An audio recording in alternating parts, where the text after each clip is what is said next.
Es la tarde del 15 de abril de 1953. Se respira un clima tenso frente a la Casa de Gobierno. La Plaza de Mayo desborda de trabajadores que vienen a dar apoyo al presidente Juan Domingo Perón. La crisis inflacionaria, sumada a fuertes denuncias de corrupción, amenaza con empañar los logros de su gobierno. De pronto, una bomba estalla a metros de la plaza. El presidente, desde el balcón, intenta mantener la calma. Minutos después, una segunda bomba explota en la entrada de un subterráneo. En la plaza, los manifestantes exigen una represalia para los autores de las bombas. Ante el clamor de la muchedumbre, Perón pide dar leña a los opositores. Persuadiendo y tiró a palo.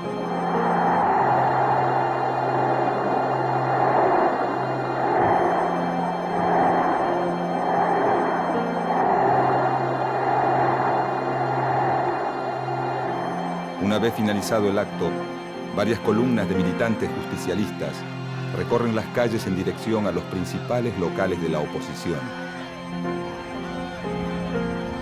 Esa noche incendian la Casa del Pueblo, sede del Partido Socialista, la Casa Radical, la sede del Partido Conservador y el Jockey Club de Buenos Aires.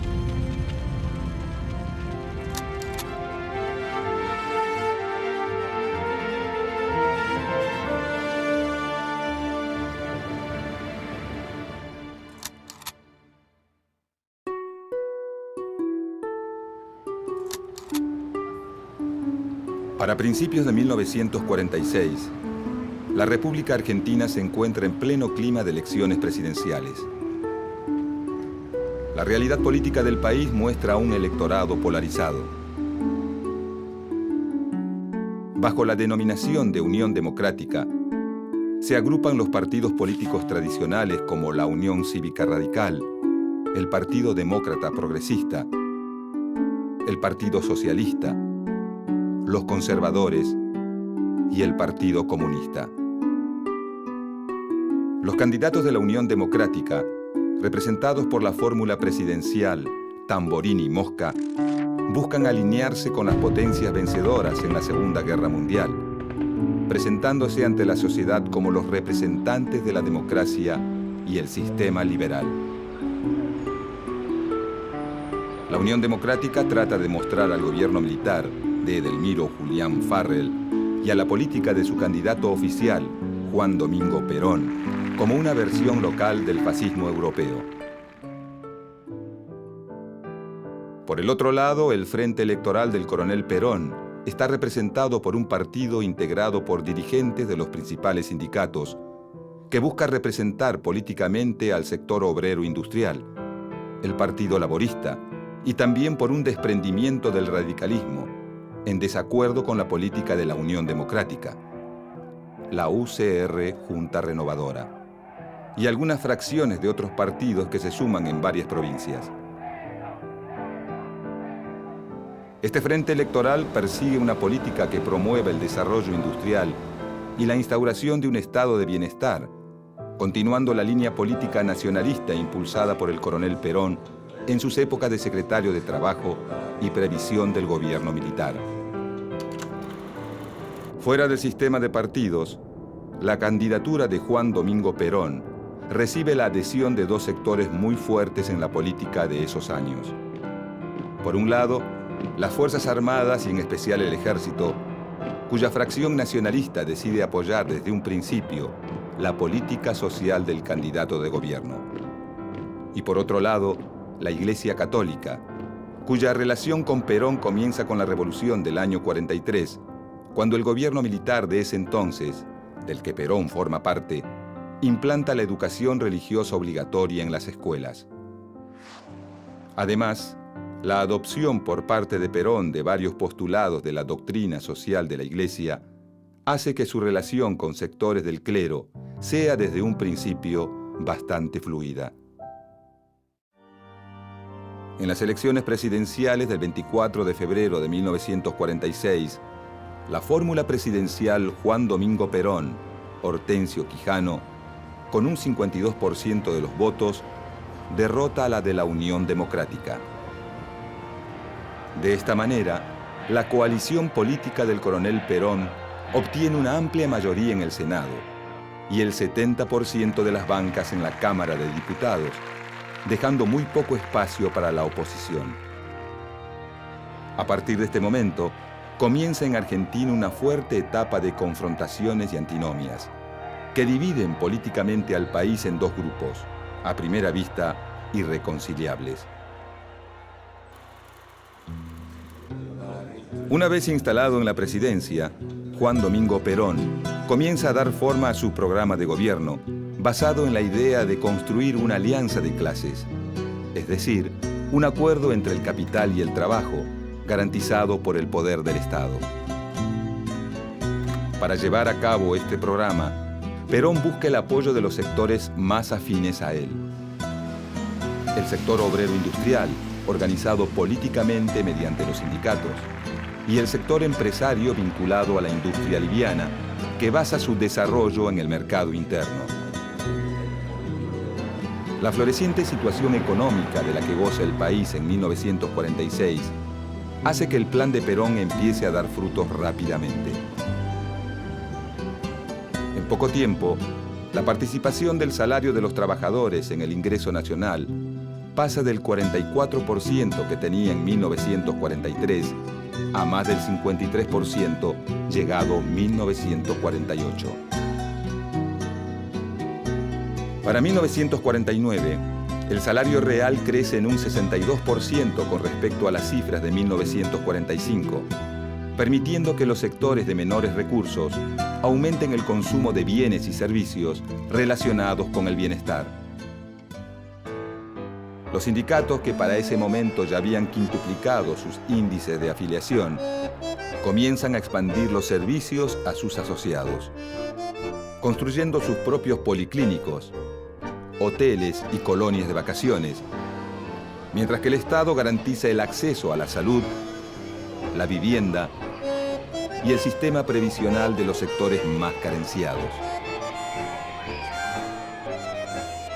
Estas cifras alentadoras dan al gobierno de Perón un amplio margen de consenso entre los sectores populares, que comienzan a ver al presidente como algo más que un simple líder político.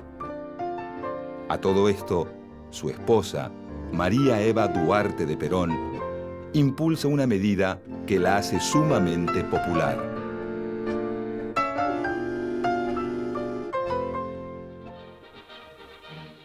El 9 de septiembre de 1947, el Congreso Nacional aprueba el proyecto de ley otorgando los derechos cívicos a la mujer. La señora Eva Perón, única gestora del voto femenino, materializó el sueño de la mujer argentina, otorgando la igualdad de derechos civiles con el hombre como corresponde a una democracia avanzada.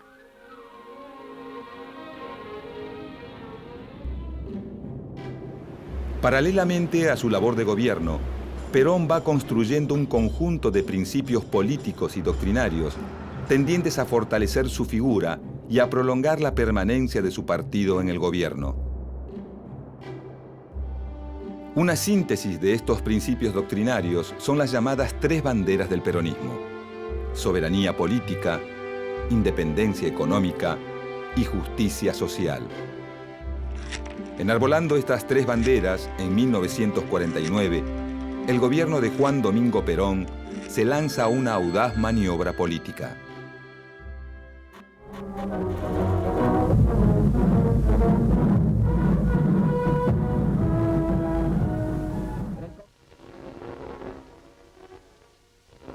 En solemne sesión especial, el general Perón expone su pensamiento sobre la reforma constitucional, refiriéndose a la necesidad e importancia de las modificaciones propuestas, poniendo de manifiesto su fe en que con ellas ha de lograrse una nación socialmente justa, económicamente libre y políticamente soberana. La reforma constitucional de 1949 busca legitimar jurídicamente los avances políticos y sociales obtenidos por el peronismo, incorporando los derechos del trabajador, de la familia, de la ancianidad y de la educación y la cultura, y un capítulo sobre función social de la propiedad, el capital y la actividad económica al texto de la Carta Magna, así como también sus 3 banderas al contenido del preámbulo. Además de sus propósitos jurídicos, la reforma constitucional también tiene una clara finalidad política: crear una cláusula que permita la reelección del presidente. El evidente afán reeleccionista, sumado al importante papel que asigna la nueva Constitución Nacional al Estado en la economía y la política social, provoca un enérgico rechazo en los sectores opositores que ven esta reforma como un avance de la incipiente doctrina peronista sobre las tradiciones institucionales. A pesar de todo, la nueva Constitución es aprobada y Perón se lanza inmediatamente a una nueva campaña electoral. Ese mismo año, se revierten las condiciones económicas favorables que acompañaron los primeros años del gobierno peronista. Si en 1946 Perón logra ganar las elecciones con las principales radios y diarios en su contra, está claro que para 1951 esto no va a volver a suceder. En consecuencia, Perón redobla los esfuerzos de campaña, asignando una vital importancia a la Subsecretaría de Informaciones de la Presidencia. Este organismo, a cargo de Raúl Alejandro Apold, controla la radio, la prensa escrita y el cine. Produce sus propias campañas gráficas y radiales y auspicia la producción de noticieros favorables al gobierno.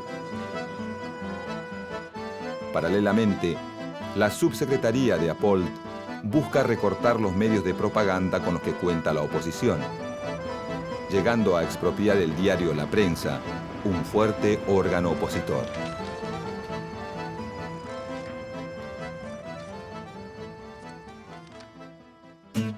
De 1949 a 1951, la propaganda oficial gana las calles y los principales medios de comunicación. Libros, afiches y filmes propagandistas exaltan la figura del presidente y su esposa. Es en esta época que María Eva Duarte de Perón adquiere una importancia fundamental para el gobierno. Su avasallante personalidad y sus logros políticos, sumados a su intensa obra benefactora, hacen que en poco tiempo la militancia peronista la convierta en un emblema de justicia social y que el gobierno la instale como la segunda cara más visible de la propaganda oficial.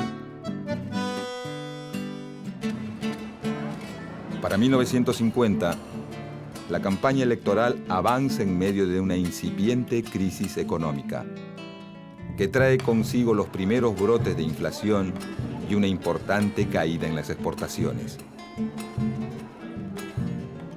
Con el fin de no perder el control de la situación, el Estado peronista refuerza las tendencias centralizadoras de su acción política, avanzando sobre distintas áreas, tanto en lo que se refiere a la implementación de políticas sociales, como la salud pública y la construcción de viviendas, como a los cuadros intermedios del movimiento, especialmente los sindicatos. Para principios de los 50, el sector sindical es uno de los que más ha crecido y uno de los principales apoyos del gobierno peronista. Con el objetivo de establecer un mayor control de los sindicatos, el Estado promulga la Ley de Personería Gremial. Dicha ley establece la formación de un único sindicato por rama industrial, lo que facilita el control por parte del Estado del movimiento obrero organizado. Paralelamente a la Ley de Personería Gremial, el Partido Peronista va reemplazando a la vieja guardia sindical por una nueva dirigencia menos autónoma y más cercana al gobierno.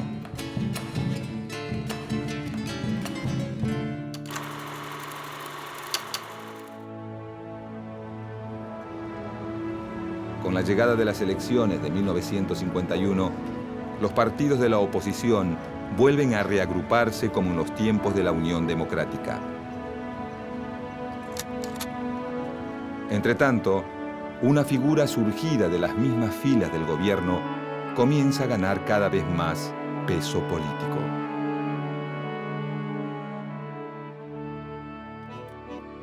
A mediados de 1951, un sector de la dirigencia de la CGT y el recientemente creado Partido Peronista Femenino deciden auspiciar la candidatura de Eva Perón a la vicepresidencia de la Nación.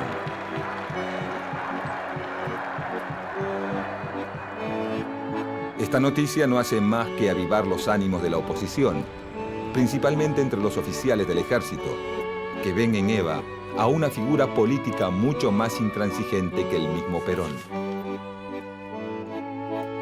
A fines de agosto de ese año, en parte debido a problemas de salud y a las reiteradas presiones de la cúpula militar, Eva Perón decide renunciar a su candidatura, dando un emotivo discurso que quedará registrado en la memoria de sus seguidores como el renunciamiento histórico.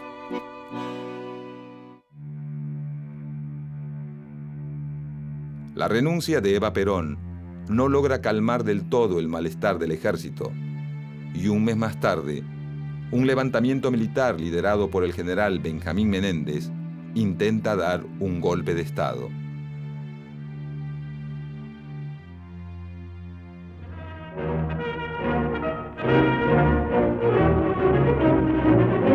Vibrando de indignación y patriotismo, el pueblo argentino sale a la calle para aplastar la traición, como en la histórica jornada A pesar de las críticas de la oposición y del intento de golpe de Estado, el 11 de noviembre de 1951, la fórmula Perón-Quijano vuelve a triunfar en las elecciones con un 62% de los votos.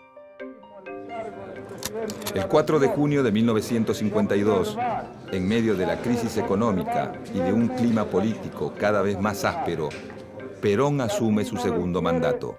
Dios y la nación se lo demandan.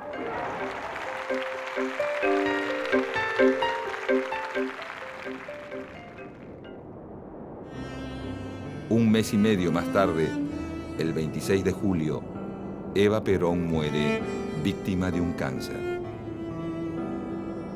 Por unos pocos meses, la tormenta política es eclipsada por enormes manifestaciones de dolor popular.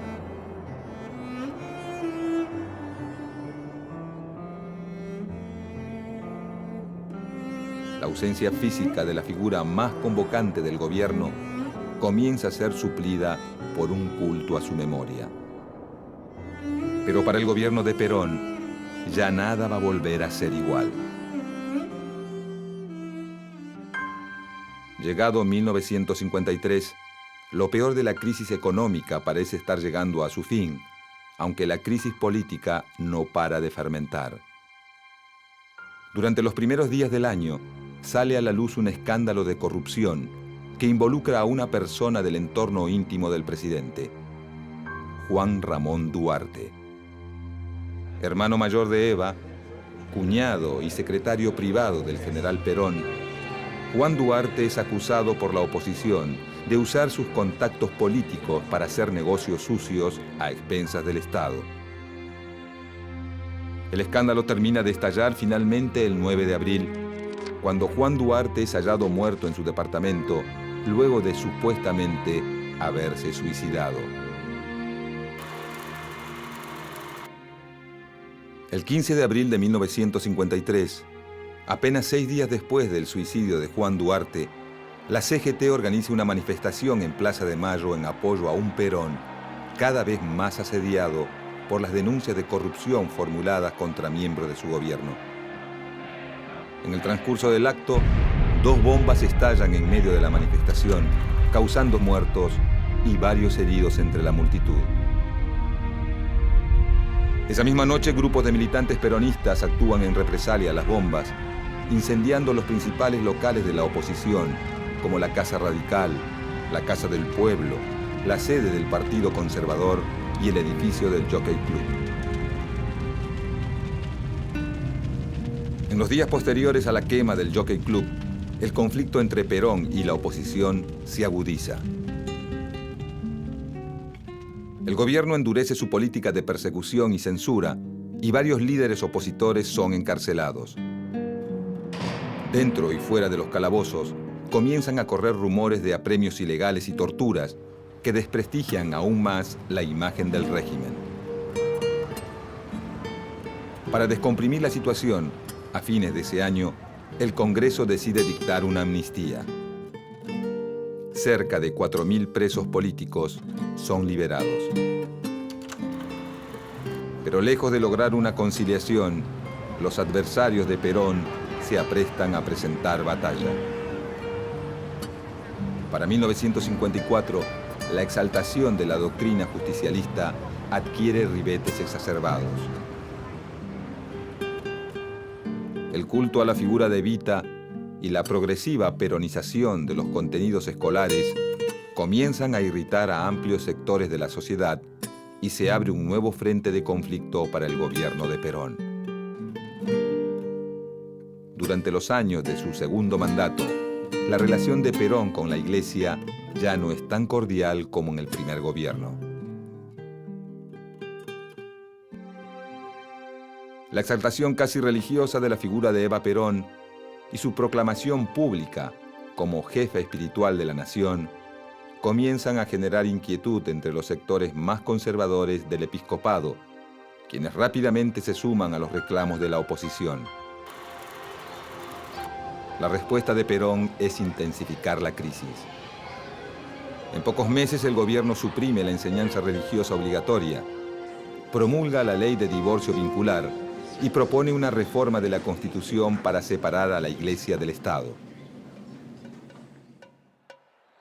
El conflicto con la Iglesia no tarda en estallar. Desafiando todas las prohibiciones y las restricciones impuestas por el gobierno peronista, el 11 de junio de 1955, todas las fuerzas opositoras al gobierno, en solidaridad con la Iglesia Católica, participan de la procesión de Corpus Christi y desfilan frente a la Catedral de Buenos Aires. Esta procesión constituye la manifestación masiva más grande en contra de Perón hasta el momento. Incluso militantes socialistas y comunistas, de conocida postura anticlerical, marchan junto a miembros de la Acción Católica en repudio al gobierno. El episodio termina con un confuso incidente que incluye la quema de una bandera argentina.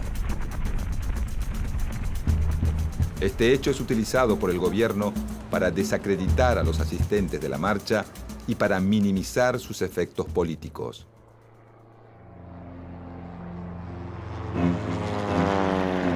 El 16 de junio de 1955, a las 12:40 del mediodía, una escuadra de 30 aviones de la Marina de Guerra y la Aeronáutica bombardea la Casa Rosada y la residencia presidencial de Recoleta, con un único objetivo: matar al presidente. Durante 5 horas, más de 15 toneladas de explosivos son arrojados sobre cientos de civiles indefensos, convirtiendo a la Plaza de Mayo en una versión porteña del apocalipsis. Perón, advertido de la maniobra, logra ponerse a salvo y sofocar la rebelión con el apoyo de los oficiales del ejército leales al gobierno.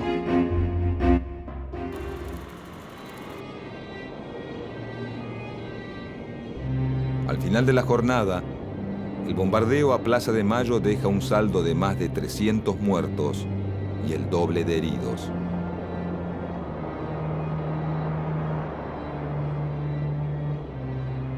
Esa misma noche, grupos armados de militantes peronistas incendian varios templos de Buenos Aires y la sede de la curia arzobispal.